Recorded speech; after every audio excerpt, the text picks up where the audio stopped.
Have All right. speed. This interview is for the unknown Matt Novak killer's case. I'm interviewing Detective Chuck Dougherty. And say and spell your first name for the record. My name is Detective Chuck Dougherty. Last name is Dougherty. You pronounce it Dougherty? Dougherty, yeah. Dougherty. This area is Dougherty, other areas they call Some it is Dougherty, right? Yeah, Dougherty. it all depends the area. Okay. Second. Okay. We heard that, Carlo. Mm-hmm. All right. Let's just start with tell me your relation and connection to Matt and who he was to you. Matt, it was my cousin and godson.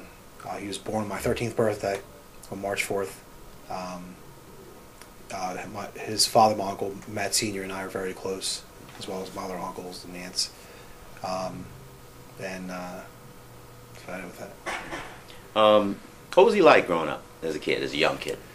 Young kids is the time I knew him the most because I saw him a lot more. Before I was a police officer, working shift work. He's a young, very smart kid, full of life, great person. I got to see him a lot on holidays. Well, early on he lived up in North Jersey, not from this area, saw him mostly on holidays, but he's a fun kid and he was great growing up. In his teens, I became a police officer. I didn't see him a lot because I was working a lot of crazy hours. I missed a lot of holidays.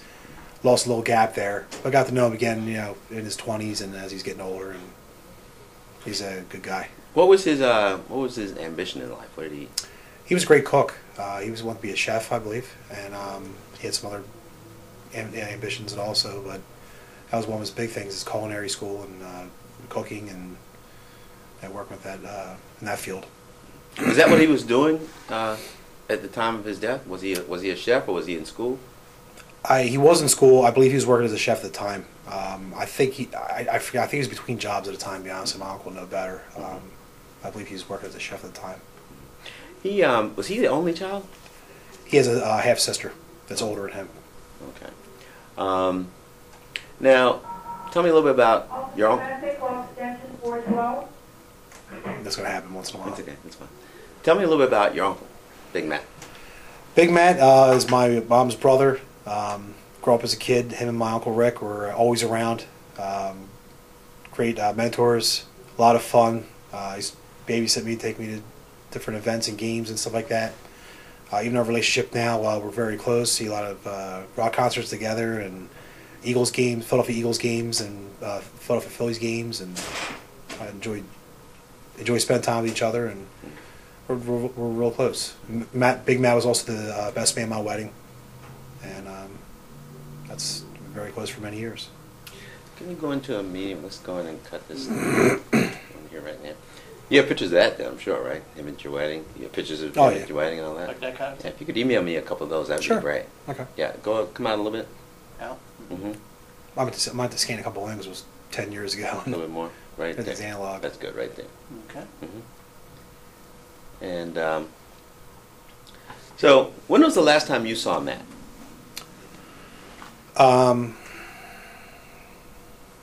It was at Big Matt's house. I forget what event or holiday or birthday it was, but it was probably that summer, I believe, maybe early fall of 2008.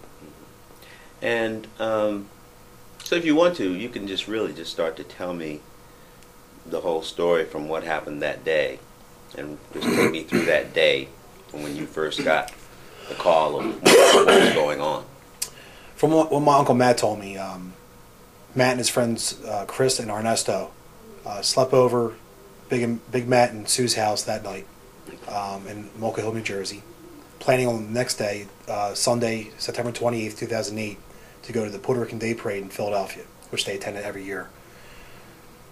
So as Matt and his friends were leaving the car, my uncle told them, watch each other's backs, have fun, be careful, and they drove off. They were at the parade that day, enjoying the parade itself, but it began to rain. So they were leaving, and they were driving down 6th Street in Philadelphia when Matt was a passenger in the car, and Ernesto was driving his yellow Dodge Neon, and Chris was sitting in the back seat. Matt and Chris began to argue about a girl they met, and Ernesto was getting pretty angry about their argument, so he pulled to the left curb of 6th Street and told him to get out, argue outside my car. Which in the videos you see from Philadelphia surveillance videos, you see them get out of the car and walk off to the side, and they yelled a little bit, and it ended right there. Ernesto went to go back into the car to start it, and the battery was dead. So for the next 45 minutes, they're attempting to start the car. I had the hood up. You can see it all in the video. Matt was making some phone calls to some friends, a girlfriend of his, trying to get somebody to stop by the jumper cables. Approximately 45 minutes later, in the videos you see a blue Chevy Impala drive by, a newer style, like a 2006 to 2008, possibly 2009, drive by them. The car obviously circled the block because 3 minutes later, the same car drives by them again, and as the car is driving by, you see in the video Matt standing next to the neon. He puts his arms in the air and like waves him like, "Can you give us a hand?" And the car pulls in front of the neon. Matt walks over to the Impala and don't know exact word exchange that took place, but he talked to the driver. He talked to the driver on the driver's side for a few moments. Came Just back. say that over. We had a little bump there. Okay. Matt walked over to the driver's side of the vehicle. Talked to the. There's some guys out there, some like cleaning guys or something. They're moving. And he hit that threshold here and it makes that bang noise happen. Yeah. You okay? You want to just start over again or keep going? Or? Wherever Tom would just. Yeah, just pick up with. Matt He walks up to the car. Right. Matt, the vehicle pulls to the curb in front of the neon. Matt walks to the driver's side of the vehicle, exchanges some words with the driver, walks back to Chris and Ernesto and says, "Hey, I'll be right back. These guys give me a ride against the jumper cables." So Matt says bye to Chris and Ernesto, told me to be right back. Matt walks to the passenger side of the Impala and gets in the back seat. And the video, you see the car on video driving down 6th Street with the left blinker on, approaching Spring Garden. Between 6th and Spring Garden and 13th and Fairmount, we have absolutely no clue what took place. It's a mystery. We assume maybe he got robbed, maybe there was an argument, maybe he knew the guys, maybe he didn't. But when the vehicle pulls up to 13th and Fairmount, as Matt's stepping out of the back seat of the car, the suspect in the back seat shoots Matt in the left hip, and the bullet exits out his right side. And Matt attempted to run across the street as the car drove off like nothing ever happened.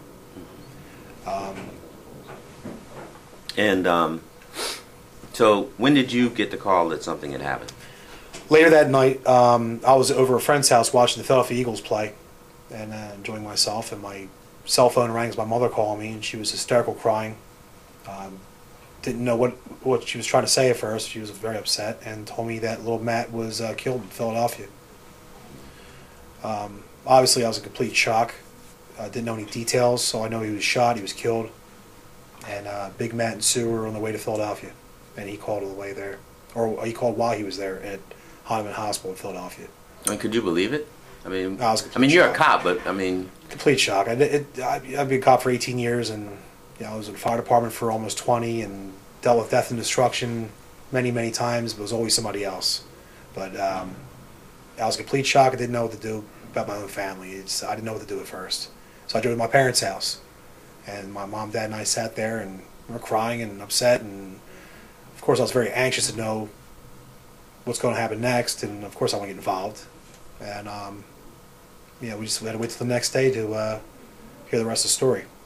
So the next day, I just drove to my uncle's house in Mulca Hill, and he was there along with his wife Sue and Sue's sister Mary Ann, and he asked me to please drive him over to Philadelphia to the ME's office, and so we conduct business there.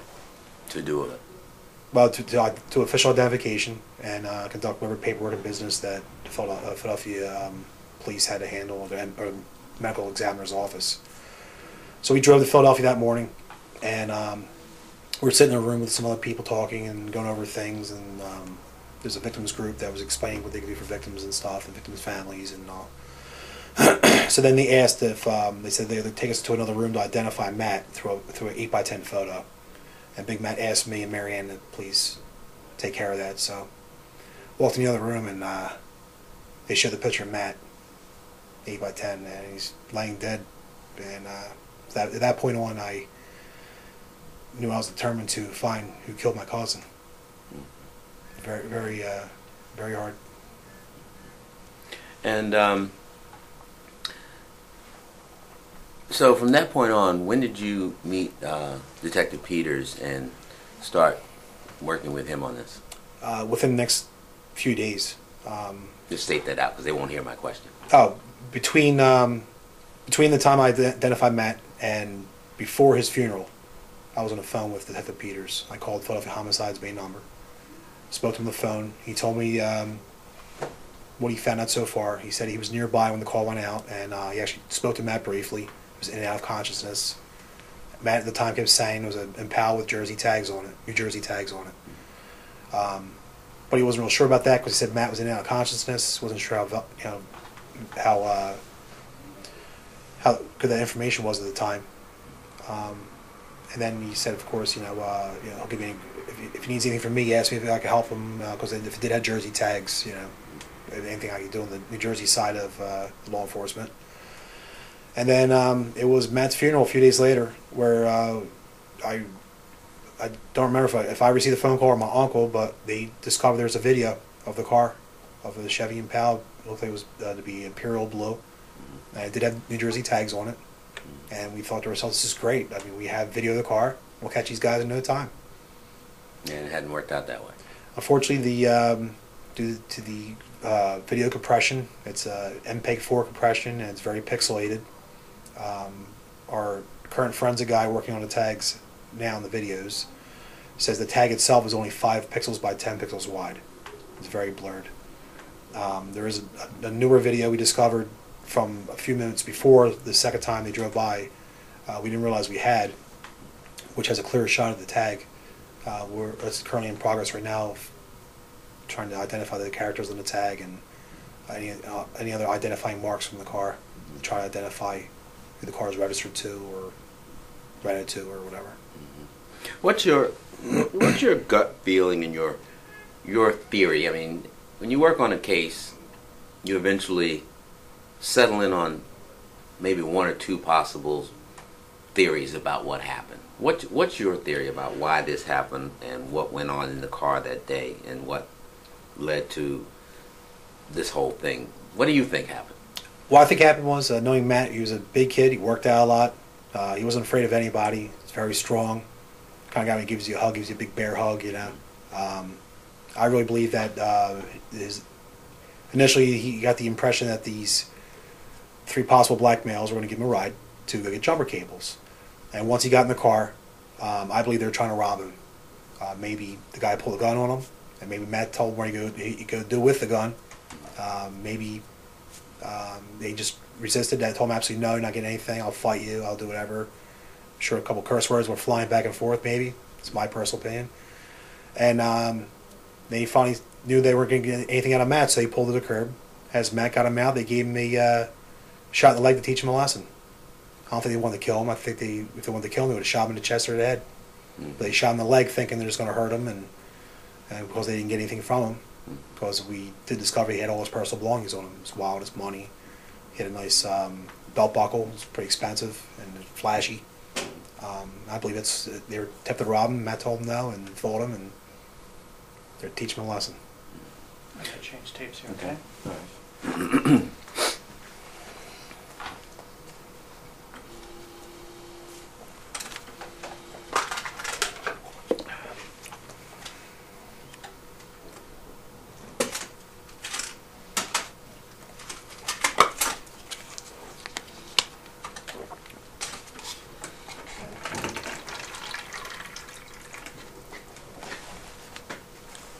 I saw your eyes looking at it. Thank you. How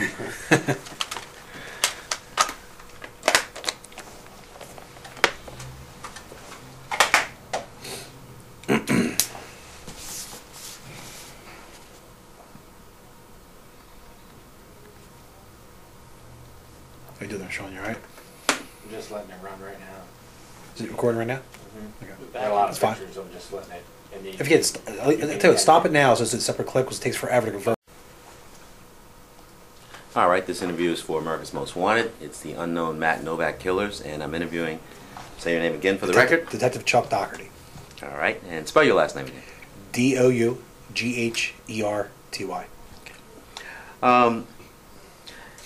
A lot of time has passed since this happened, and I know a lot of legwork has gone into this, a lot of research, a lot of database searching, looking for every kind of dark Impala anywhere in the region.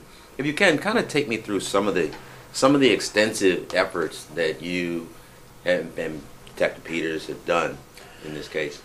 Initially, of course, Detective Peter asked me if I get a list of all stolen Impalas in the state of New Jersey during 2008. I was able to do one better. I was able to get every single titled Chevy Impala in the state of New Jersey at that time on an Excel sheet. There's over 10,000 of them. Of course, I broke down by color, by VIN number, by tags, and the blue ones alone. And there's two kinds of blue Impalas. There's a dark blue and a light blue. I'm sorry, a dark blue and electric blue. But they're not listed that way on the registration. It just says BLU or BL. BL could also go for black. All depends on who at DMV was entering this data into the system. It's been a major hurdle for us. We broke down to a little over 1,000 blue Impalas that did not belong to a company or a government, that belonged to just registered people. But it was like a needle in a haystack. So during the first 6 months of the investigation, Philadelphia did their part of, obviously, like they do with any homicide investigation, and investigated every channel, every cell phone call Matt made, all his friends' cell phone calls, friends of friends, possibly see if somebody called somebody else who may have a beef against Matt, send him over there. We weren't sure at the time. At the 6-month mark, we met Detective Peters and one of his partners from Philadelphia Homicide at my uncle's house, and pretty much said, it's a complete mystery. We have absolutely nothing. We had no clue where this car came from, who they are, why they want to kill Matt. Initially thought maybe it was a robbery because initially Hunterman Hospital couldn't find Matt's property. We didn't know they had Matt's property. We assumed the bad guy stole it. Later found that 3 months into the investigation. So the 6-month mark went by. There wasn't much I did at that point between 2008 and 2009. But the 1-year mark, my uncle said, look, I'm putting a reward money up through the Citizens Crime Commission of Philadelphia. And my uncle took $5,000 out of his own pocket and talked to the Citizens Crime Commission. We posted a $5,000 reward. At the time, social media was very big and was getting bigger. At the time, MySpace was still a very large social media site. So I wanted to get something going online and create a social media site where anybody could go to and read the stories and see the reward and call the Citizens Crime Commission. So I designed the Who Killed Matt Novak site on MySpace. And that did get some media attention in the local area. Through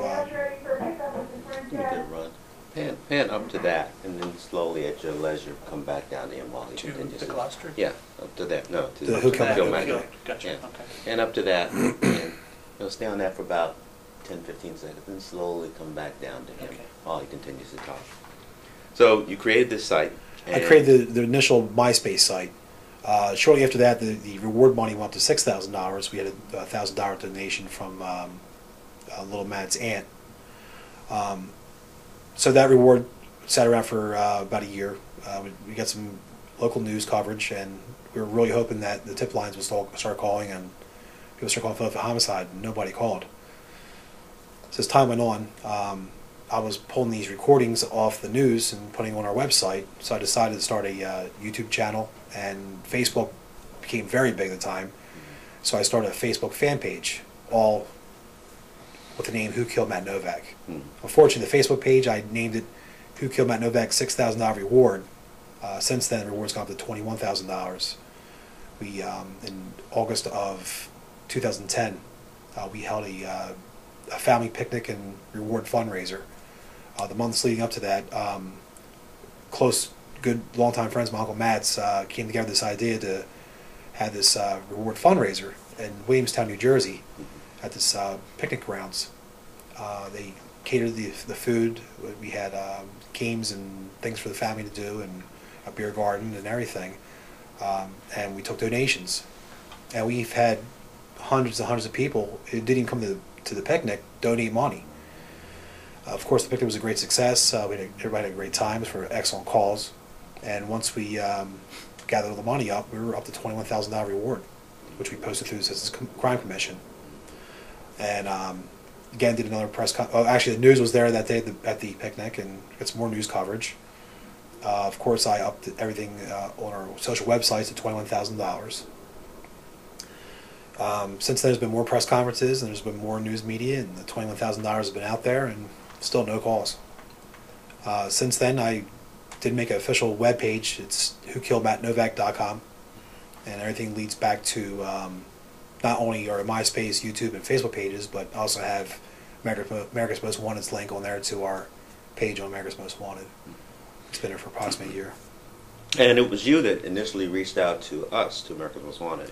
That's correct. Tell me about that. What made you decide to come to us? I went to the website and I saw that you could submit a story for to America's Most Wanted, and I read the instructions. I took all of our pictures and photos and videos and wrote like a 5-page letter in great detail with all the in between the paragraphs of the details. Put pictures of the City of Philadelphia's cameras of the Impala and Matt and his friends broken down, and laid out all the details.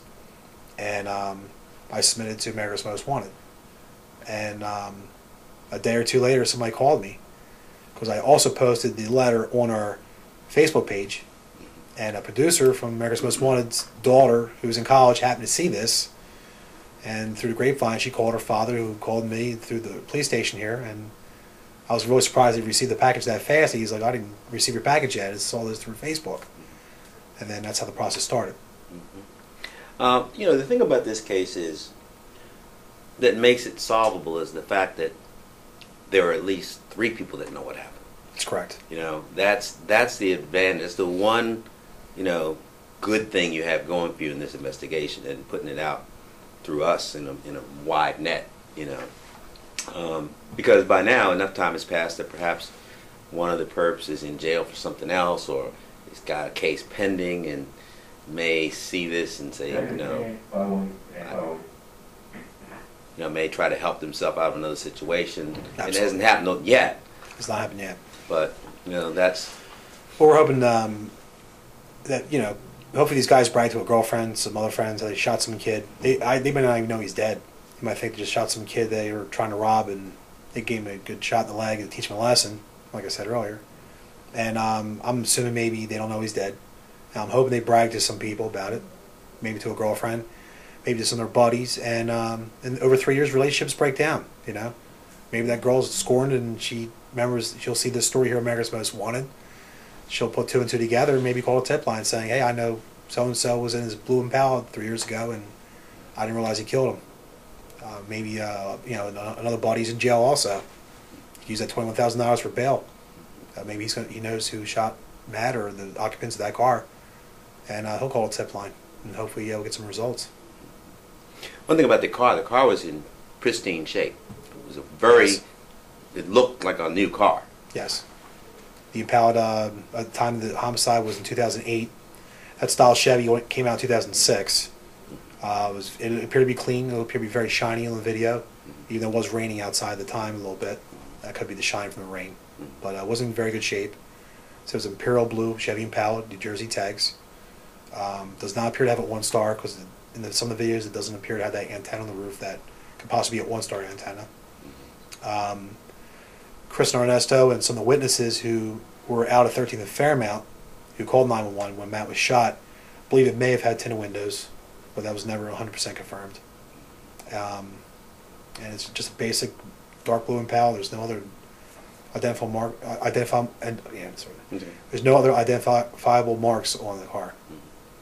And how has this affected your uncle, and your aunt, and then the family in general, but particularly them? How have they coped with this? My uncle's having a hard time. 3 years later, and I know for him it feels like it happened yesterday. He lost his only son. He was 24 years old when he got shot. They were very close, very close relationship. Still very hard, but at the same time, he's fighting strong.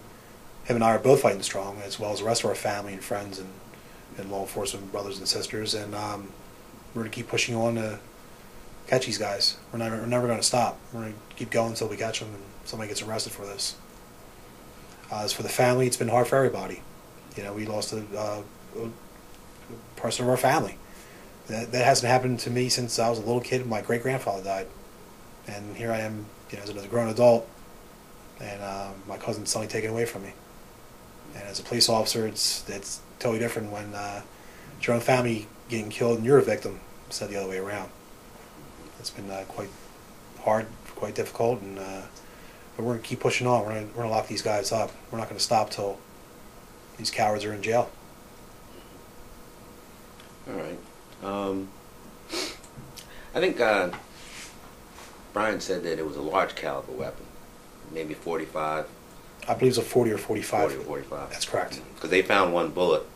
The bullet that passed through him, they actually found on They the found a sidewalk. bullet, and they found the shell casing, which I believe was slightly damaged from vehicles possibly driving over it. But they do have both. Mm-hmm. That's the only evidence we have of the crime. Just the bullet. I believe so, yes. Had Matt ever been to the Puerto Rican Day Parade before? Yes. He had? Yes. I believe him and his friends went a few years. They made a annual event out of it. And we'll go up there with some other mutual friends and enjoy themselves and drink some Coronas. He was a big Corona drinker. He'd drink his Coronas and have a good time and, you know, enjoy the day. Now, there's a big difference between Philly and the town where Matt lives, right? That's correct. It's a big difference. Correct. Over here, and you guys over here in the Jersey suburbs, things are a little calmer. It's not quite as rough and tumble. But Matt, he sounds like he was a guy who wasn't afraid of anything. That's correct. He was a tough kid. He wasn't afraid of much at all. And he's like I say, he's a big kid, worked out a lot, pretty strong attitude, very self. From what my uncle says, he always had to find out things his own way. You can never tell him, no, you can't do this. He had to go do it wrong first, and then get himself in a position where he needs to get himself out of, and then he find out the hard way all the time. Are you surprised he got in a car with 3 black guys he didn't know? No, not at all. He spent a lot of time over the city with some friends. I believe, like you said, he wasn't afraid of anybody, and figured these guys were just going to honestly give him a ride. Maybe he had a good rapport with them when he first talked to them. Seemed like 3 pretty cool guys. He's going to give me a ride right around the corner to a friend's house, and you know, he's very cool and calm when he told Chris Ernesto that I'll be right back. These guys will give me a ride. You know, it's interesting because these guys came around twice. That's correct. So they obviously thought about, hey, look at these guys broke down here, and they thought about it and came back around. I believe they were fishing. I believe they were looking to rob somebody and do a crime. That's why I believe it was a robbery that failed on their part, but they shot Matt to teach him a lesson. Like I said, the one video we do have of them, 3-4 minutes before they actually pulled up to Matt, is them coming down 6th Street from north of Fairmount. So they passed through that intersection first. They passed Matt and the guys. They either went left or right on Spring Garden, went north on the North Street, and back down 6th Street again, south on 6th Street. And that's when Matt flags them down, they pull up. Mm-hmm. Yeah, it's always interesting to me how the minds of guys like that work. You know, they see an opportunity. Absolutely. And in this case, that's all it was. You know, had they, you know, not been broken down, you know, this would never happen. You know? Right. I think that's about. We've covered most of the points. Is there anything that we've overlooked or that I'm is? just thinking. I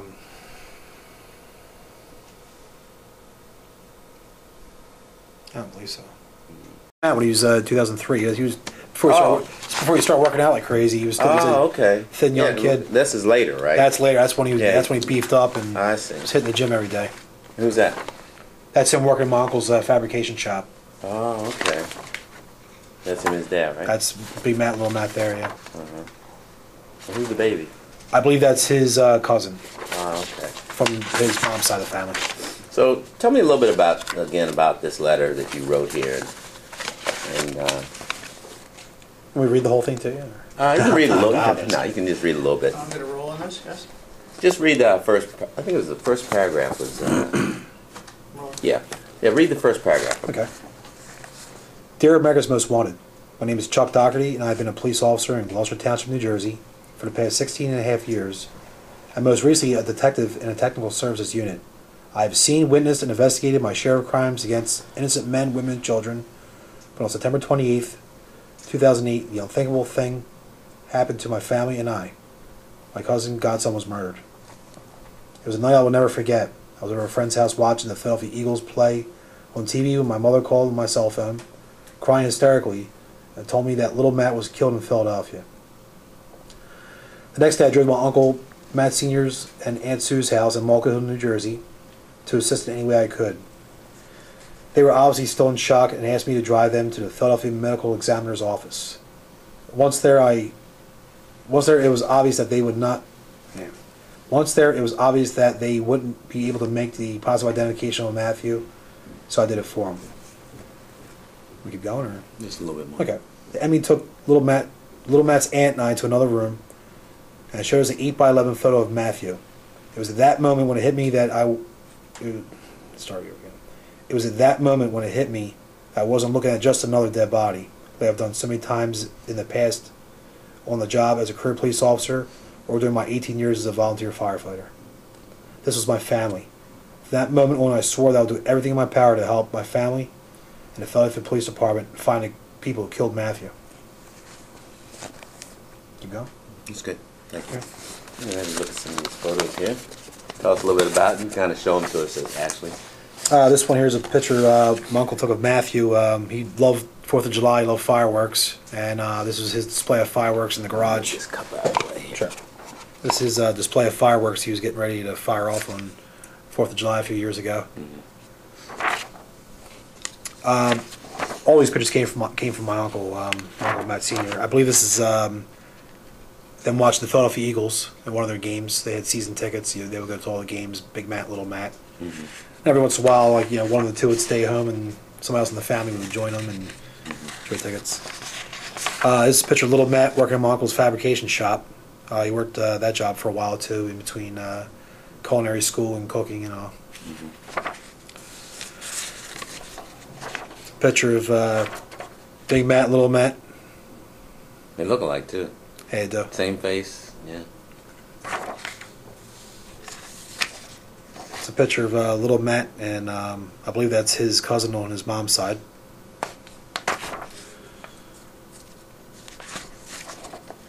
I believe this is a picture when Matt was much younger, in 2003. I believe it's when he got his GED. He's much skinnier there. That's a picture of Matt's gravestone, which is located in Gloucester, New Jersey, where he lays to rest. It's a nice gravestone. Yeah, beautiful. It's a real nice picture of him in the center there, too. That's one of our favorite pictures. Mm-hmm. You go there from time to time? I was there recently. It took me a while to get there. Yeah, it's a little hard. Yeah. Nothing prepares you for this kind of thing in your own family. Yep. It's just the world we live in. Yes, sir. Yeah. Unfortunately. All right, you can stop tape there, Ron Strobel. Do you need a white over there? Here you go. No, I'm good. We're good on, Okay. You got the wall? yeah, I'm good. Okay. So see, that's All right, correct. Now we now- go back up here. That's it's fine. blue. That's fine. Alright, so Let me know when you're ready. I'm rolling here with speed. You're just kind of walking through what happens here. Okay. This video is from Philadelphia Police Department. This is Matt and his friends pulling up the yellow car on 6th Street. You'll see all three of them exit and walk over to the curb. Matt was in the front seat, I believe. That's Matt walking over to the curb now. This is them trying to work on the car. It's Matt standing at the front of the car. He's got a cell phone to his ear. He's trying to make some phone calls to get some jumper cables, while his friend Ernesto is trying to get it started on the driver's side. This video here is the first time the Impala drives by at 18:52 hours. As you can see, drives past the guys, and Ernesto is standing next to the car there. At 18:55 is when the car pulls up, the Chevy Impala. Matt's standing next to the driver's side. You'll see him throw his arms in the air and flag him down, and this Impala pulls right in front of their car, just under the camera itself. As I'm pointing out there, as a front New Jersey tag.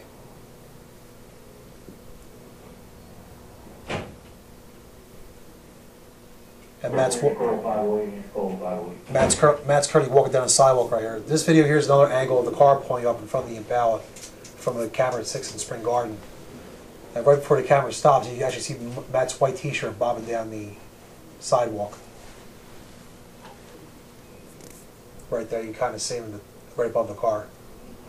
And you can see the streets wet too. That's correct. And right here, Matt's walking to his friends and telling me they'll be right back. He's getting some stuff off the roof of the car. Let's move around and get the shot. You do that? Yeah, let's move around and get the shot. You all the canine. This, We do.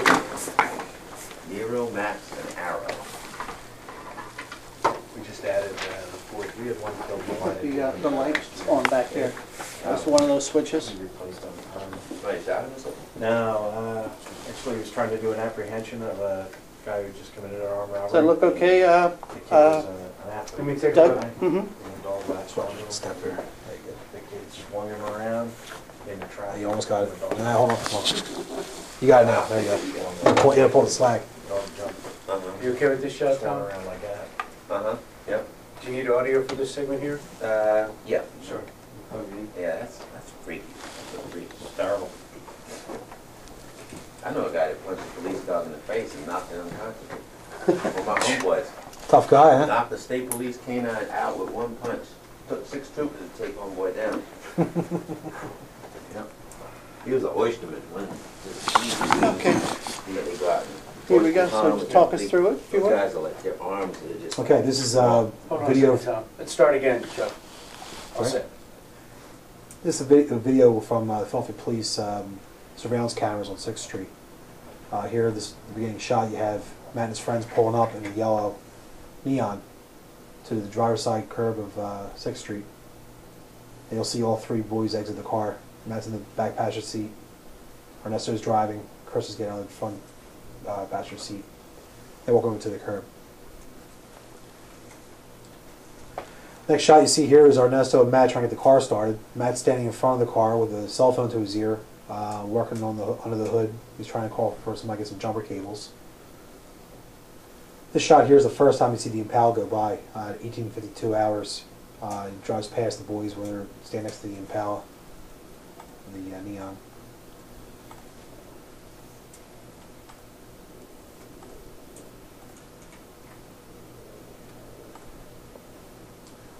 This shot here is the second time the Impala pulls up. Matt's standing on the driver's side of the car next to Neon. You'll see he put both his arms in the air as he's flagging them down. And the Impala pulls to the curb right in front of their car. Here it's showing the car has a front New Jersey tag on a 2006 to 2008 blue Chevy Impala. And Matt then walks down the sidewalk over to the Impala.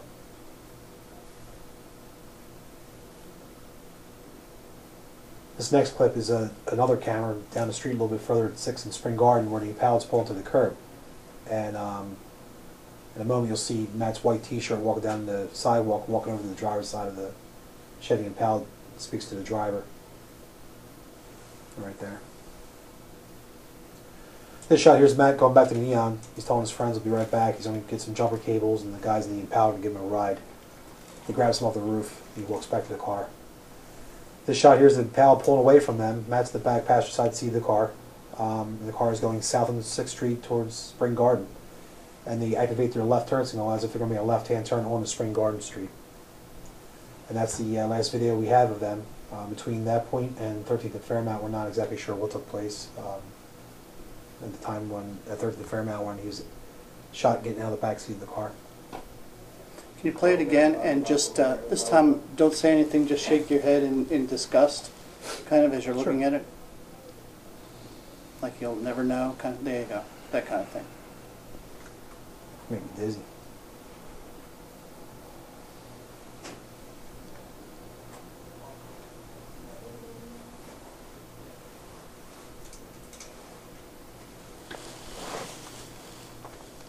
Shake your head. No instead of yes. There you go.